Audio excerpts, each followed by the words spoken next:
Hey guys, I wanted to give an update as to how the surgery went last week.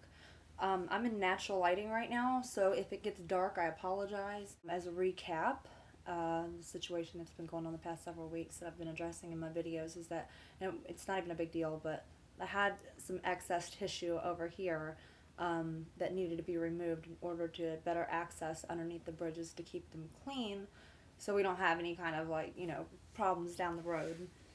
So that needed to be removed.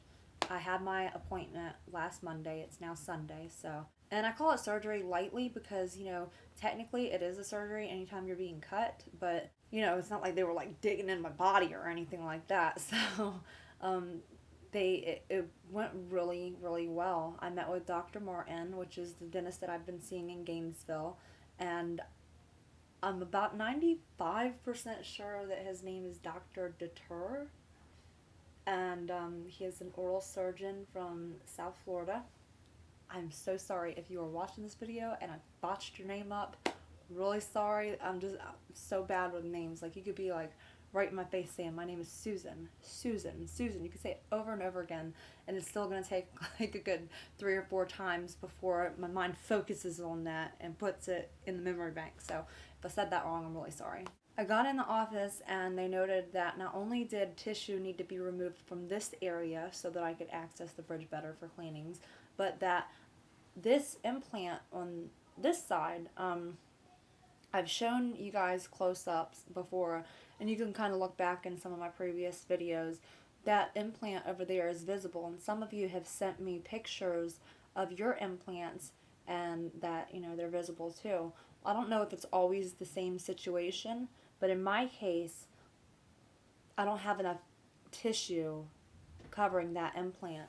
And so it's not like that is like an emergency or anything like that, but from what I've gathered from how I took it from how Dr. Martin explained it to me is that without, some tissue covering the implant, get plaque up in there and don't want to do that.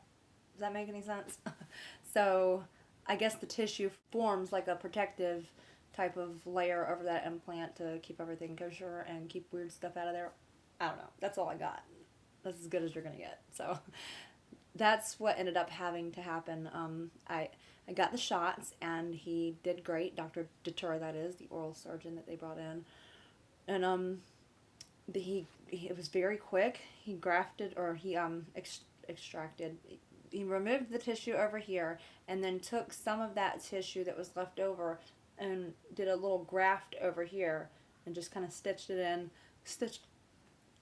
I just ate, I'm sorry.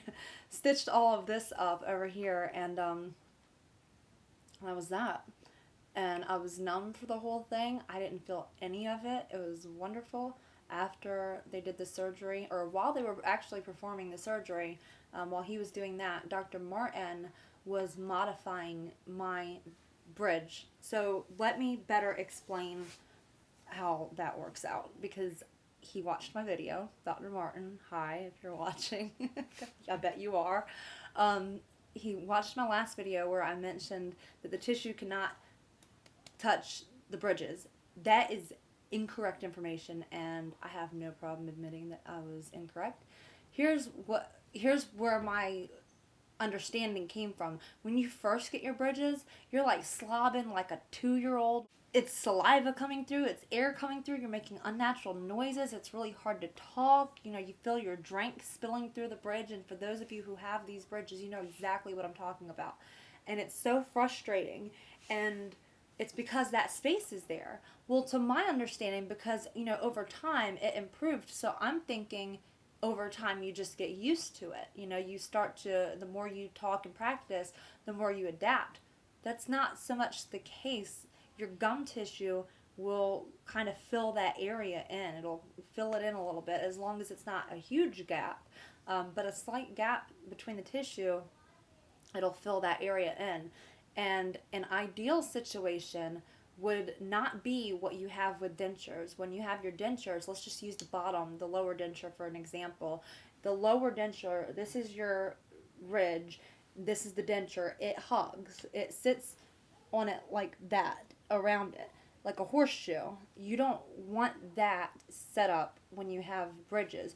You want the bridge to touch like that, not like that, because if it's touching like that, how are you going to get up in there to clean under that, you know? So that's what I had in this area. It was like a pocket that my tissue had filled in and created a barrier. It created a problem that I could not, penetrate. I couldn't get under there with the water jet to keep that area clean enough.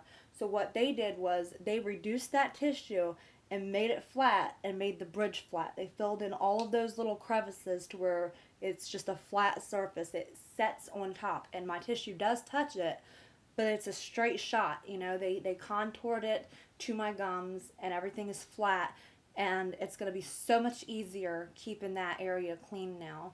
So that's what he was doing while I was getting the tissue removed. So then I had an 800 milligram ibuprofen. I left and I got a big meal from Checkers like an idiot. Plan in advance. Plan in advance. When you're numb, you're not supposed to drink out of a straw. I didn't think about that, so I'm like driving down the road trying to drink out of like this gigantic cup of soda or whatever. I had a hot dog and some fully loaded fries and apple pie. I mean, I was starving. I wanted to go to Panera and get some soup, but this is Gainesville. It's a college town, and all of the college kids were at Panera Bread. It was lunchtime, and that didn't work out too well. Do not get burgers and hot dogs and stuff like that after you have a dental procedure done.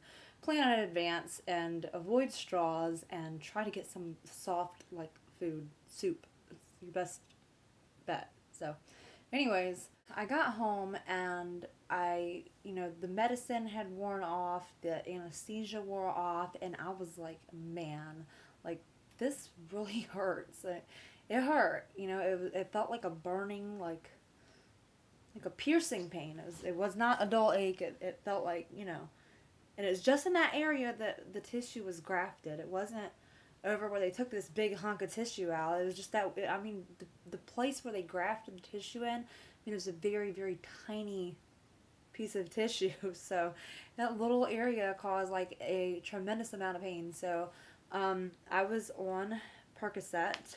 I had to alternate between Percocet and 800 milligram ibuprofen all week. And I actually just took like my last dose, hopefully, of Percocet last night. And I woke up this morning, and thank God the pain seems to have subsided significantly. It's a little tender when I touch it, but it feels like it's pretty much healing, and everything has run its course. So as aftercare, I just throw back traditional saltwater rinses, because the thing with these is when you have dental care, a lot of times they'll prescribe that Paradex mouthwash for you to, swish with, and that kind of speeds up the healing process or whatever. But it's okay with dentures because you could take the dentures out of your mouth and use that mouthwash and then put the dentures back in. Well, these don't come out. And from what Dr. Martin told me, and it's news to me, Paradex can stain your bridges, and it's something that isn't like permanent. The dentist can buff it off, but you can't buff it off. So we didn't want to go that route at all, because I'm just not doing that. So just alternate between do several saltwater rinses a day, and then do Listerine or whatever.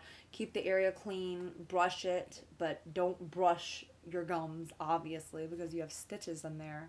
And so that was my aftercare for all of this. And go back this week to make sure that everything is healed properly and all of that, and I will update you guys to let you know how it went. I actually, like, twice now, and this isn't the first time anybody said anything about this, but twice this past week, people have mentioned me, doing all this with my hair and my videos, and I know it's so obvious to everybody else. It's not obvious to me when I'm doing it. I'm not sitting there thinking, God, you're playing with your hair a lot. And I figured this is a good time to explain why I do that. It's one of my nervous habits. No, you all see me up here and I'm like loud and lively and I'm just, seem like I'm confident and like do this sort of thing all the time, and I could get in front of like a whole crowd of people and just talk, and not true.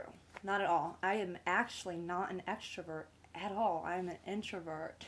And I kind of get a little uneasy about being in front of a lot of people.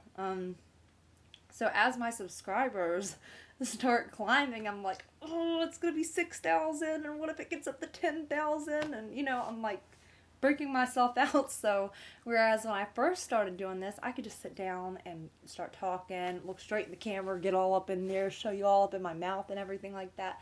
No problem. But now, like, the more I'm aware that a lot of people are starting to watch these videos, I'm like, tone that down a notch. So I get nervous, and that's why I guess you could find, and here I'm doing it again because I'm starting to feel kind of awkward. You could kind of take comfort in that, if you are an introvert, or if you're somebody who gets a little nervous around like a lot of people, and you see those people that they look confident and they look like they're sure of themselves and like they don't worry what people think, and they can just stand up there and just talk in front of all kinds of people and stuff like that.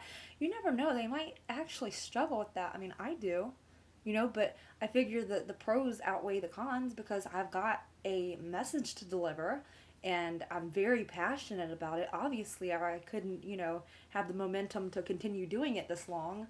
Um, and so I do what I gotta do. I put all of those negative thoughts of, what if this, what if that, what if so and so, any of that. I just hush all of that negative self talk up and I sit down and I do what I gotta do. But don't think that I'm one of those people that can just get all loud and, I'm just not like that. And so I start forming these nervous habits where I do all like that. And if I'm in person, I'm probably like fiddling with my fingers or tapping my feet or something like that. So kind of take it easy on me because I am a human being. I'm not a robot.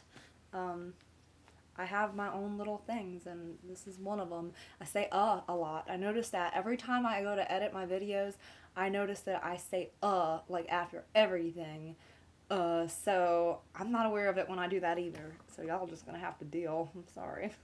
Anyways, I'll let y'all guys know what happens with um, my appointment, and make sure that tissue is not falling out of my mouth. I don't know, whatever. See, I'm starting to get awkward, getting nervous. I gotta go. So you guys take care.